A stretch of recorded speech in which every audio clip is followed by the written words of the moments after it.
Tema yang saya sampaikan hari ini tentang seorang tokoh namanya Gideon. Saya berikan subtema Tuhan menyertai engkau.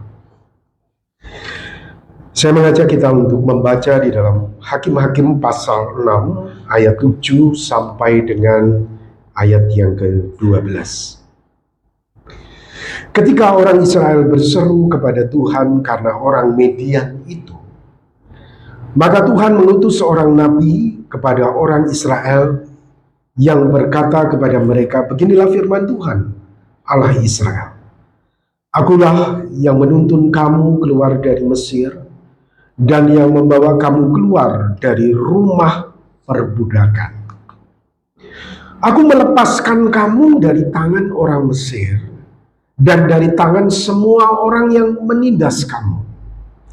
Bahkan aku menghalau mereka dari depanmu, dan negeri mereka kuberikan kepadamu. Dan aku telah berfirman kepadamu, akulah Tuhan Allah. Maka janganlah kamu menyembah Allah orang Amori yang negerinya kamu diami ini. Tetapi kamu tidak mendengarkan firmanku itu.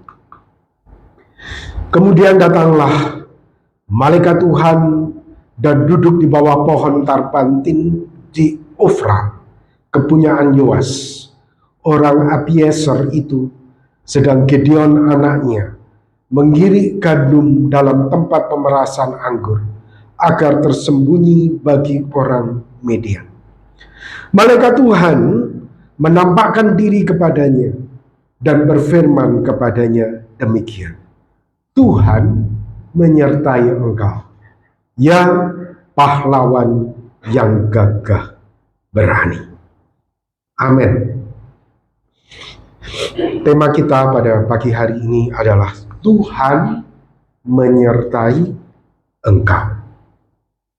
Bapak Ibu Saudara yang dikasihi oleh Tuhan, ketika kita menjadi orang Kristen, ketika kita taat untuk kita datang ke gereja, ketika kita membaca Alkitab setiap hari, ketika kita meluangkan waktu untuk berdoa, kita mengkhususkan hidup kita menjauhkan hidup kita dari hal-hal yang buruk. Kita pikir kalau Tuhan menyertai kita, maka perjalanan kita itu baik, karir kita baik, keluarga kita baik, ekonomi kita baik. Namun realitanya yang terjadi, Bapak Ibu Saudara, yang terjadi adalah jika Tuhan menyertai kita. Seringkali kita berkata, mengapa aku bangkrut? Aku rajin ke gereja. Aku jadi pengurus, aku jadi majelis. Mengapa aku menderita? Mengapa aku sakit? Aku juga rugi. Padahal aku tidak nipu rekan bisnisku. Aku tidak mencurangi mereka. Mengapa aku sial? Jika Tuhan menyertai, seharusnya semuanya ini tidak terjadi. Seharusnya hidupku itu baik-baik saja, karirku baik-baik saja, ekonomiku juga baik-baik saja. Semuanya serba baik. Harusnya itu yang terjadi jika Tuhan menyertai. Saudara, ungkapan ini juga yang disampaikan oleh Gideon. Ketika malaikat Tuhan berkata, Tuhan menyertai engkau. Saudara, Gideon tidak terima.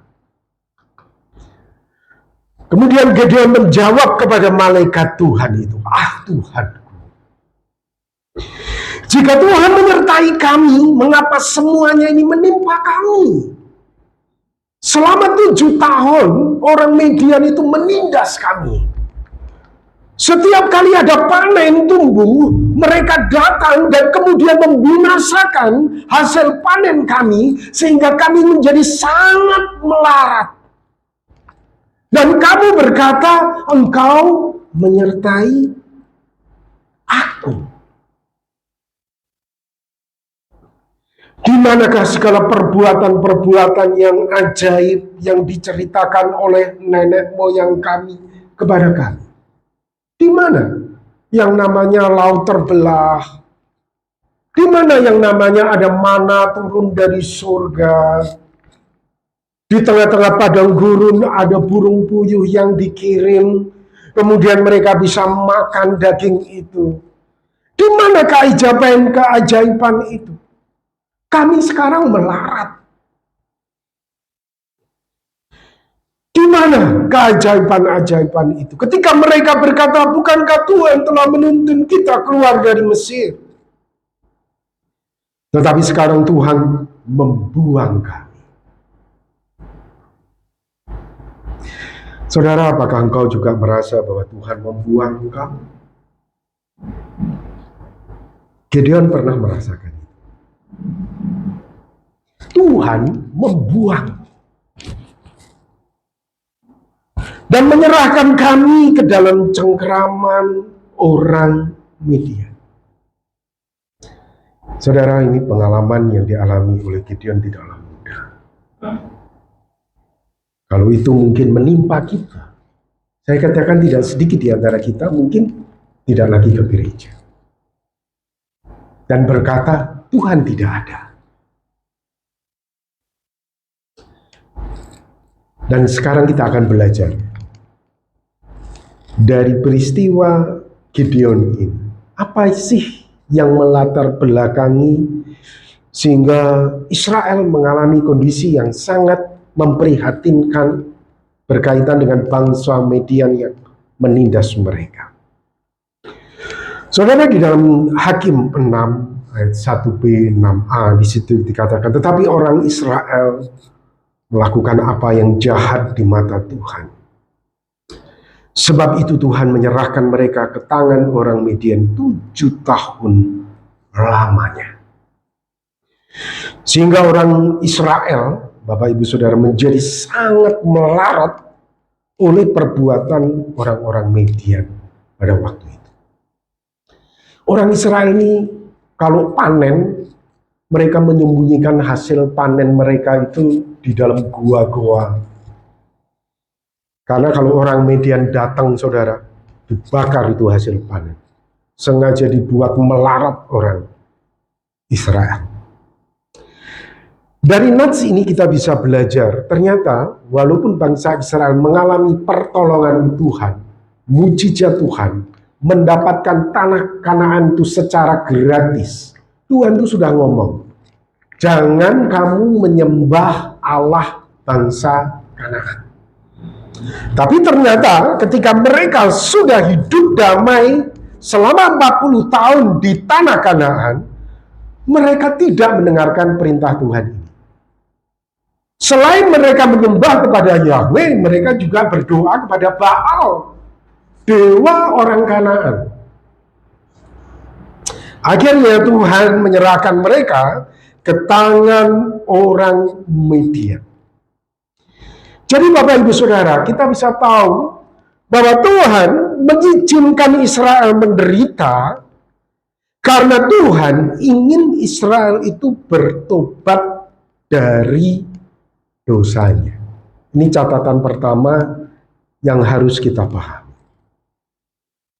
Tuhan ingin Israel itu bertobat dari dosanya. Dosanya itu adalah penyembahan berhala, menyembah kepada dewa Baal dan Dewi Asyera. Saudara, mungkin itu juga yang Tuhan sedang izinkan terjadi di dalam hidupmu. Mungkin ada dosa-dosa yang engkau gak sadari itu. Dan Tuhan izinkan itu terjadi supaya engkau itu sadar dan insaf akan dosa-dosa dan kesalahan. Supaya engkau bisa tahu dan kamu berbalik kepada Tuhan. Inilah yang terjadi sebetulnya dengan bangsa Israel juga ketika Tuhan mengizinkan selama 40 tahun ada di padang gurun, Bapak Ibu Saudara. Di padang gurun mengalami panas terik. Puji Tuhan, beberapa waktu yang lalu Tuhan izinkan saya untuk pergi ke Israel. Dan saya bisa menyaksikan bagaimana panas dan teriknya, saudara, selama dalam perjalanan saya dari Mesir ke Gunung Sinai. Wow, panas sekali, saudara. Terik. Dan saya pikir disinilah bangsa Israel itu berjalan, saudara. Sepanjang mata memandang itu tidak ada pohon, tidak ada hijau-hijau. Dan saya bersyukur saya tinggal di Indonesia.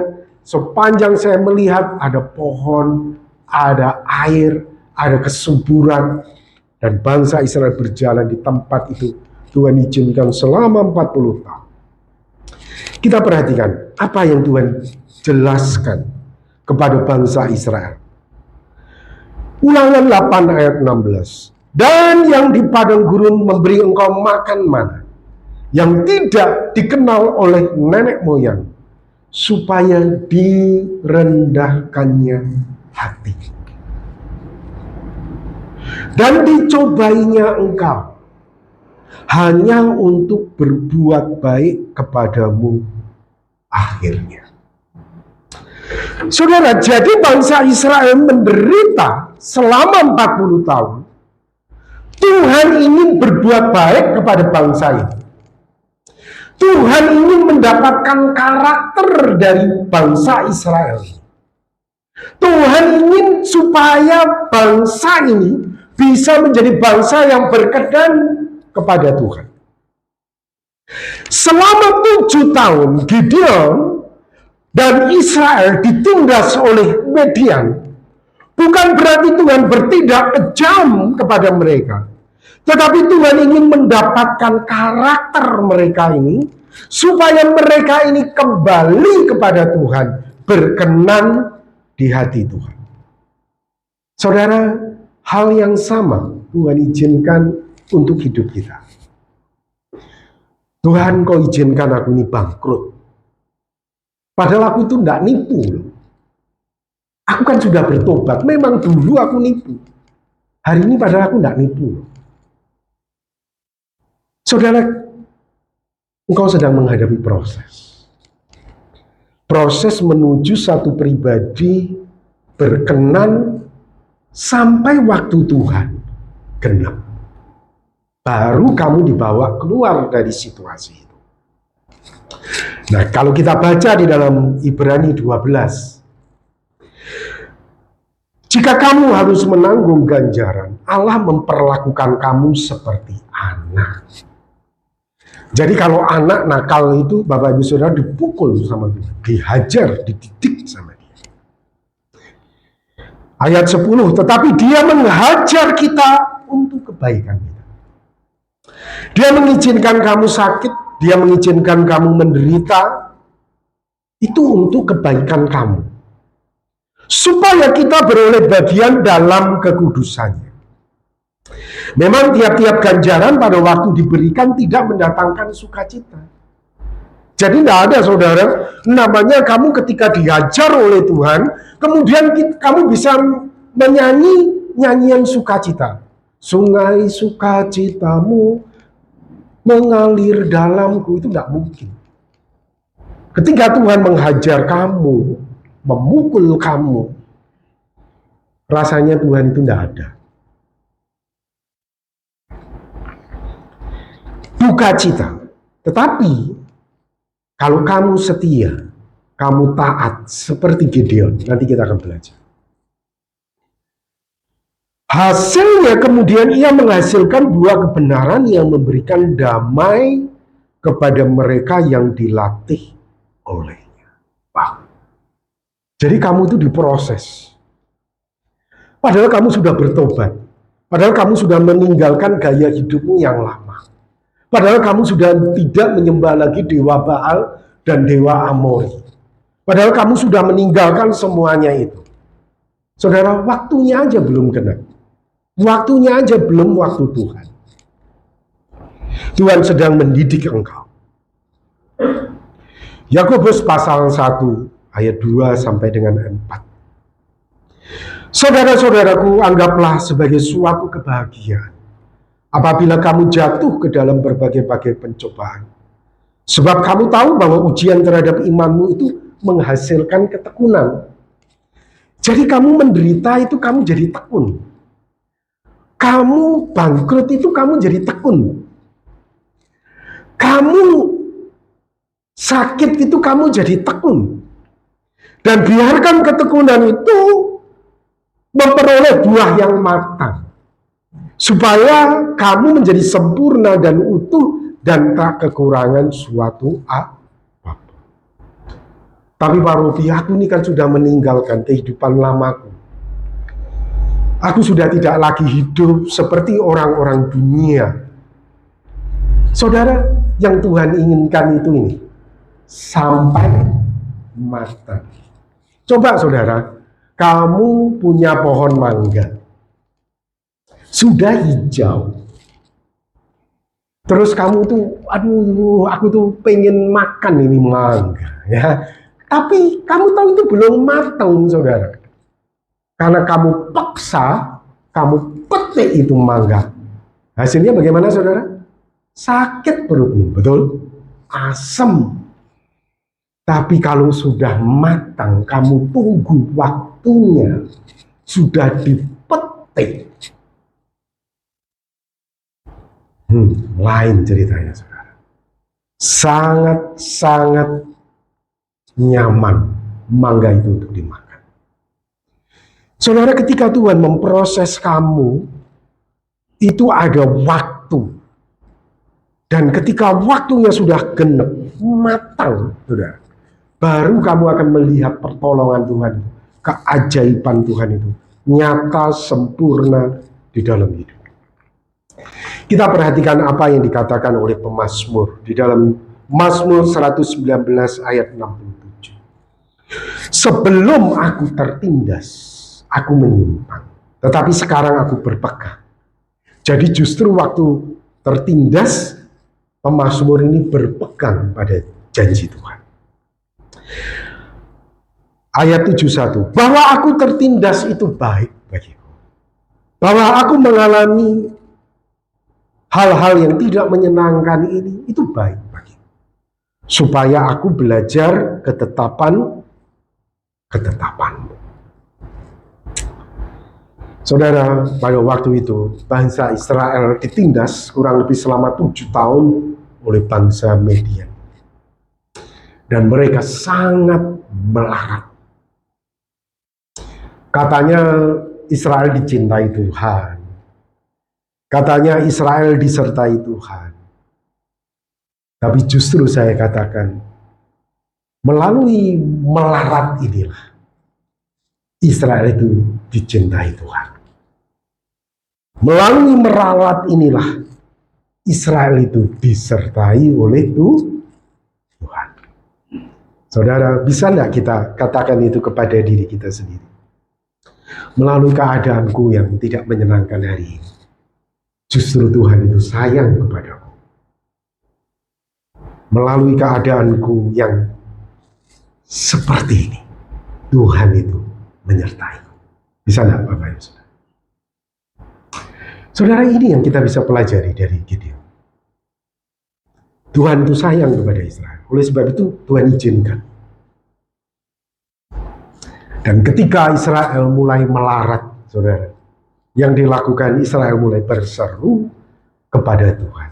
Nah, di sini saudara, Tuhan itu mulai lihat, oh, anakku ini udah matang. Ya, ini udah matang. Prosesnya itu udah matang. Kalau Israel di padang gurun butuh waktu 40 tahun. Kalau Israel zaman Gideon butuh waktu 7 tahun untuk matang. Bagaimana dengan kita? Saudara, semua kita punya waktu masing-masing. Ada yang 3 tahun, ada yang 5 tahun, ada yang 10 tahun, ada yang 20 tahun. begitu matang, saudara. Di situ kemudian Tuhan memanggil Gideon. Tuhan memanggil Gideon untuk memulihkan Israel. Saudara, kita akan lihat langkah pertama yang dilakukan oleh Gideon adalah Gideon mulai membenahi faktor internal, saudara. Faktor internal di sini berbicara tentang diri sendiri, yaitu Israel yang di dalam. Dewa-dewa Baal, Asyera itu mulai dihancurkan. Dia mengajak 10 orang hambanya, saudara, dan dia malam-malam bersama dengan rekan-rekannya 10 orang ini menghancurkan dewa-dewa Baal yang ada di Israel. Dihancurkan. Semuanya dihancurkan. Memang saudara tidaklah mudah. Dia dapat tantangan dari orang-orang Israel yang masih berdoa kepada Baal dan Asyera. Namun Tuhan menyertai dia. Karena sudah matang, orang-orang Israel tidak lagi bisa melawan dia. Saudara, ini juga berlaku bagi diri kita. Yang harus kita lakukan, matikan dalam diri kita ini segala sesuatu yang duniawi. Keinginan daging, keinginan mata, keangkuhan hidup. Matikan dalam diri kita ini keinginan duniawi. Percabulan, kenajisan, hawa nafsu, nafsu jahat, keserakahan, itu sama dengan penyembahan berhala. Kamu mungkin memang gak pergi ke dukun. Kamu mungkin gak punya jimat-jimat. Tetapi perilaku cabul kamu, najis kamu, hawa nafsu kamu, serakah kamu, nafsu jahat kamu, itu adalah dukun kamu. Itu adalah jimat kamu yang harus kamu matikan. Faktor internal. Itu harus kita bereskan. Tadi kita sudah baca di dalam 1 Yohanes 1 ayat 9. Jika kita mengaku dosa kita, jika kita bertobat dengan sungguh-sungguh, Ia adalah setia dan adil, sehingga Ia akan mengampuni segala dosa kita dan menyucikan kita dari segala kejahatan. Saudara, ini berlaku ya, bagi kita semua orang yang bertobat. Bagi orang yang pura-pura bertobat tidak berlaku. Bagi orang yang setengah-setengah bertobat tidak berlaku. Bagi orang-orang yang sungguh-sungguh bertobat. Langkah yang kedua yang dilakukan oleh Gideon adalah membenahi faktor eksternalnya. Ini bangsa Midian menekan nih, menindas ini. Nah, mulai dibenahi ini faktor eksternalnya. Dia mengumpulkan orang-orang Israel. Yuk kita sama-sama melawan orang Midian. Namun sebelumnya dia ragu dulu, saudara. Karena ada seorang malaikat menemui dia ragu. Ini benar enggak dari Tuhan? Kemudian dia berkata kepada orang asing ini, ya, malaikat Tuhan ini, yang tentunya pada waktu itu dia tidak menyadari bahwa itu malaikat Tuhan. Sebentar ya, aku akan bawa persembahan untuk korban, untuk Tuhan. Dia masuk ke rumahnya, ambil roti, ambil daging, saudara, kemudian dibawa, kemudian diletakkan di atas batu untuk dipersembahkan. Kemudian malaikat Tuhan ini mengulurkan tongkatnya. Muncul api pada korban itu, saudara. Terkejut dia, dan malaikat Tuhan langsung hilang lenyap. Pada waktu itu Gideon langsung tahu, wow, mati aku, dia bilang. Aku ketemu Tuhan ini, aku melihat Tuhan. Namun Tuhan berkata, kamu gak akan mati. Ini tanda pertama yang dia minta. Dan ternyata itu meyakinkan dia. Dia masih tidak yakin, saudara. Tuhan, dia berdoa lagi. Aku minta kasih tanda ya, supaya aku kasih bulu domba. Nanti bulu dombanya ini basah, tapi sekelilingnya itu kering. Pada paginya, saudara, dia melihat bulu domba itu basah, kena embun, tapi tanah sekelilingnya kering. Dia tidak terima lagi, dia masih belum yakin. Dia minta tanda untuk ketiga kalinya. Nah, sekarang kebalikan Tuhan. Yang kering bulu dombanya, kemudian tanahnya yang basah. Esoknya Tuhan kasih lagi sesuai dengan keinginan. Begitu dia yakin bahwa ini adalah dari Tuhan, dia kumpulkan orang-orang Israel. Terkumpul kurang lebih, saudara, 32.000 orang pasukan. Tuhan bilang kepada Gideon, terlalu banyak. Yang takut, yang ragu-ragu, suruh pulang. Akhirnya, saudara, 22.000 orang pulang. Tinggal 10.000 orang. Tuhan berkata lagi kepada Gideon, terlalu banyak 10.000.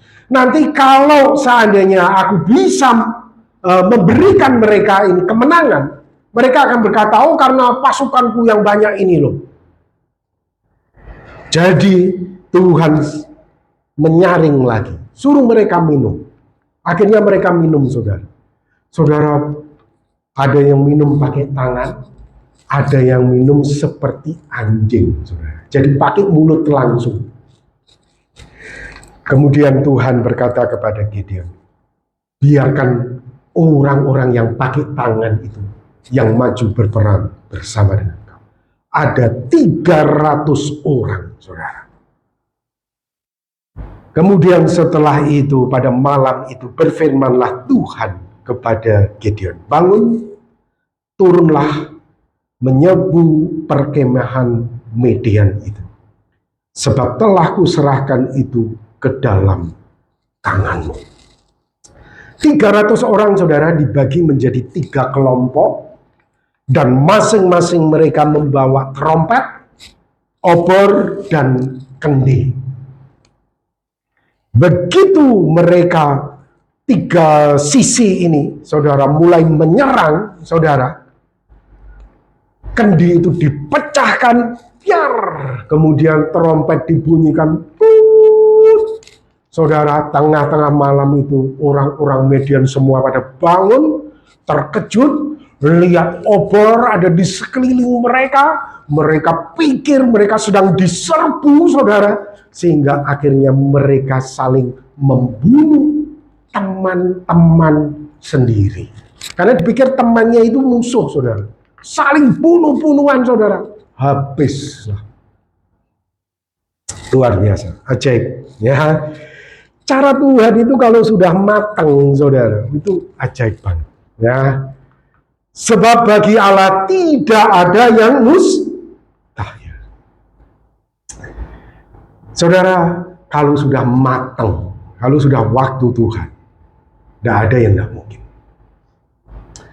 Apa yang kau katakan bulan lalu tidak mungkin. Kalau hari ini sudah matang, itu jadi ada di depanmu, saudara. Bagi Allah itu tidak ada yang mustahil. Bagi Dialah yang dapat melakukan jauh lebih banyak daripada yang kita doakan atau pikirkan, seperti yang ternyata dari kuasa yang bekerja di dalam kita. Dan kita melihat bagaimana Tuhan memulihkan Israel secara luar biasa. Yang tadinya orang Midian, saudara, menindas orang Israel, sekarang orang Midian tunduk kepada orang Israel dan tidak dapat menegakkan kepalanya lagi. Maka amanlah negeri itu 40 tahun lamanya pada zaman Gideon. Saudara, ketika Tuhan melihat waktunya sudah genap, buahnya sudah matang, saudara, keadaan kita itu akan seperti orang yang bermimpi. Mazmur 126. Ketika Tuhan memulihkan keadaan Sion, keadaan kita seperti orang-orang yang bermimpi. Pada waktu itu mulut kita penuh dengan tertawa dan lidah kita dengan sorak-sorai. Pada waktu itu berkatalah orang di antara bangsa-bangsa, Tuhan telah melakukan perkara besar kepada orang-orang ini. Orang-orang yang menabur dengan mencucurkan air mata. Mungkin kau hari ini mencucurkan air mata. Pak Robi, sudah 5 tahun aku mencucurkan air mata. Pak Robi, sudah 7 tahun aku mencucurkan air mata. Saudara, mungkin waktumu hari ini belum kena. Sabar, setia kepada Tuhan. Ingat janji Tuhan. Ketika buah itu sudah matang, engkau akan bersorak-sorai. Perhatikan, Bapak. Ini janji Tuhan. Mungkin bisa 5 tahun, mungkin bisa 10 tahun, mungkin bisa 7 tahun, kita nggak tahu. Ingat janji Tuhan, orang yang menabur dengan mencucurkan air mata akan menuai dengan bersorak-sorai. Orang yang maju dengan menangis sambil menabur benih. Pak Robi, nabur kok tidak selesai-selesai, capek ini tangan, betul ya, saudara? Ya, capek ini, hatiku ini capek udah, pikiranku ini capek udah, nabur kok tidak selesai-selesai. Sabar, saudara. Amin, ya, sabar, saudara. Janji Tuhan apa? Pasti pulang dengan sorak-sorai. Ini janji. Kalau Tuhan sudah ngomong, saudara, itu pasti digenapi. Kalau Tuhan sudah ngomong, itu pasti terjadi. Kamu akan pulang dengan sorak-sorai dan kamu akan bawa berkas-berkas, tumpahan-tumpahan. Kamu akan bawa. Itulah yang terjadi dengan Israel. Bagaimana Tuhan bekerja secara luar biasa. Dan itu pun akan terjadi dalam hidup orang yang mengasihi Tuhan. Amin. Mari kita akan berdoa bersama-sama. Tuhan, kami berterima kasih untuk berita firman yang Tuhan sudah berikan kepada kami. Kami belajar dari Gideon. Tolonglah kami ya Tuhan, jika Engkau sedang memproses kami, untuk kami sabar. Untuk kami rela untuk dibentuk. Tolonglah kami ya Tuhan, sampai masa matang waktunya. Supaya janji-Mu itu betul-betul kami alami. Berkatilah jemaat-Mu di dalam setiap pergumulan dan tantangan yang Engkau izinkan. Untuk mereka bisa semakin dekat dengan Engkau. Berkatilah ya Tuhan jemaat-Mu. Di dalam nama Tuhan Yesus kami berdoa. Amin.